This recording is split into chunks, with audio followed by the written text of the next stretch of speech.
Sinusuri ngayon ng United Arab Emirates ang danyos ng Iranian strike sa kanilang bansa. Ayon sa mga opisyal, target ng missile at drone strikes ng Iran ang infrastructure sites ng UAE, partikular sa mga lungsod ng Dubai at Abu Dhabi. Ito ay isang eskalasyon ng tensyon sa rehiyon kasunod ng US-Israeli military operations laban sa Tehran. Mula sa Dubai, narito si Net 25 correspondent Marjorie Quintos para sa balita. Ng UAE Air Defense ang karamihan sa paparating na Iranian missiles, tumama pa rin ang labi ng mga ito sa ilang high-profile locations. Kahapon sa pagbiyahe namin mula sa Abu Dhabi papuntang Dubai, kitang-kita namin ang usok mula sa lugar na tinamaan ng pagsabog. Ayon sa mga opisyal ng Dubai, may mga pagsabog at sunog malapit sa Jebel Ali Port. Isa sa pinakaabalang shipping hubs dito. May pinsala ring naiulat malapit sa Dubai International Airport pero ayon sa mga otoridad ng paliparan, tuloy pa rin ang operasyon dito kasabay ng mahigpit na seguridad. Isang residential building naman sa Palm Jumeirah ang nagkasunog matapos tamaan ng debris.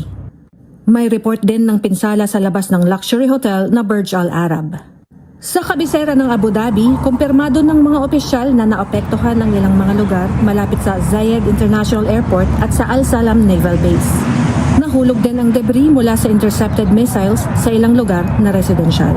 Ayon sa Emirati authorities, dahil sa air defense system ng bansa, naiwasan ang mas malalang pinsala. Gayunman, kasalukuyang sinusuri pa ang casualties at structural impacts ng nasabing mga pag-atake sa harap ng umiinit na tensyon sa rehiyon. Mula rito sa Dubai, UAE, Marjorie Quintos para sa Mata ng Agila International. Trusted, connected, on point.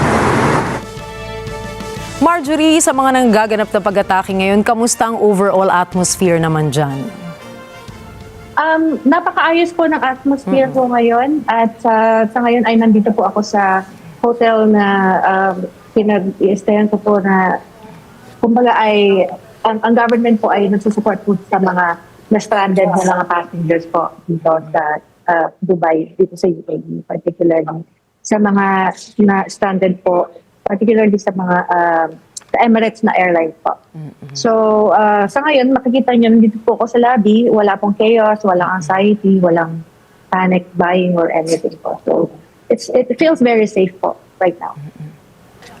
Isa pang tanong, kamusta ang ginagawa ng pamahalaan dyan para pakalmahin ang mga tao sakaling merong mga nag-iisip na baka dapat mag-alala sila, paano pinapakalma ang mga citizens? Pati mga turista lalo na. Actually, for what I observed is that dahil po bawal po ang mag-post ng mga videos or photos na nagko-cause ng panic, ay nagkakaroon po ng mas kalmadong atmosphere. Kasi yun po yung bilin na iwasang mag-post dahil otherwise po legal action might be taken against those people who post false information. So, we're advised po to just follow yung mga orders lang po at saka yung mga channels lang po ng government lang po ang sinusunod. Marjorie, di ba dapat paalis ka na ng UAE ngayon? Kamusta naman ang update sa mga airports dyan? Actually, pa rin po, nag-cancel po ang lahat ng flights. Wala pa rin pong pwedeng lumipad sa ngayon. So, as of 3 p.m. ay inform po kami dito na canceled po ang mga flights dahil hindi pa po bukas ang airspace. Actually, kanina pong umaga, meron pa rin mga debris na nalalaglag from the atmosphere. So, it's better safe than sorry. Maraming salamat sa iyo, Marjorie Quintos. Nagre-report ng live mula dyan sa Dubai, United Arab Emirates. Thank you.